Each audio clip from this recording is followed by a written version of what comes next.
നിങ്ങളുടെ ശവസംസ്കാരത്തിന് ശേഷം എന്താണ് സംഭവിക്കാൻ പോകുന്നതെന്ന് നിങ്ങൾ ആലോചിച്ചിട്ടുണ്ടോ? ഏതാനും മണിക്കൂറുകൾക്കുള്ളിൽ കരച്ചിലുകൾ ശാന്തമാകും.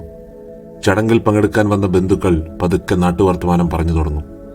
അടുത്ത ദിവസം പതിയെ ബന്ധുക്കൾ ഓരോരുത്തരായി തിരിച്ചു പോകാൻ തുടങ്ങും.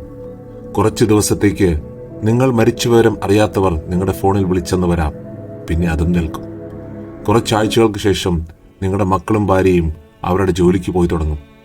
നിങ്ങളുടെ കമ്പനി നിങ്ങളുടെ സ്ഥാനത്ത് വേറെ ആളെ നിയമിക്കും. കുറച്ചു മാസങ്ങൾക്ക് ശേഷം നിങ്ങളുടെ ഭാര്യയും മക്കളും ടിവിയിലെ ഒരു കോമഡി ഷോ കണ്ട് ഒരുമിച്ച് ചിരിക്കുന്നുണ്ടാകും. എല്ലാവരുടെയും ജീവിതം സാധാരണ നിലയിലേക്ക് മടങ്ങും. അമ്പരപ്പിക്കുന്ന വേഗതയിൽ നിങ്ങൾ വിസ്മരിക്കപ്പെടും. കുറച്ചു വർഷങ്ങൾക്ക് ശേഷം നിങ്ങളുടെ ചുവരിലുള്ള ചിത്രം കാണുമ്പോൾ മാത്രമായിരിക്കും പലരും നിങ്ങളെ ഓർക്കുന്നത്.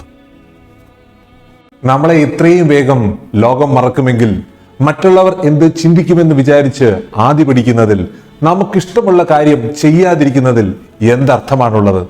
അതുകൊണ്ട് നമ്മുടെ ജീവിതം നമുക്കിഷ്ടമുള്ള കാര്യങ്ങൾ ചെയ്ത് ജീവിക്കാനുള്ള ധൈര്യം നമ്മൾ കാണിക്കണം.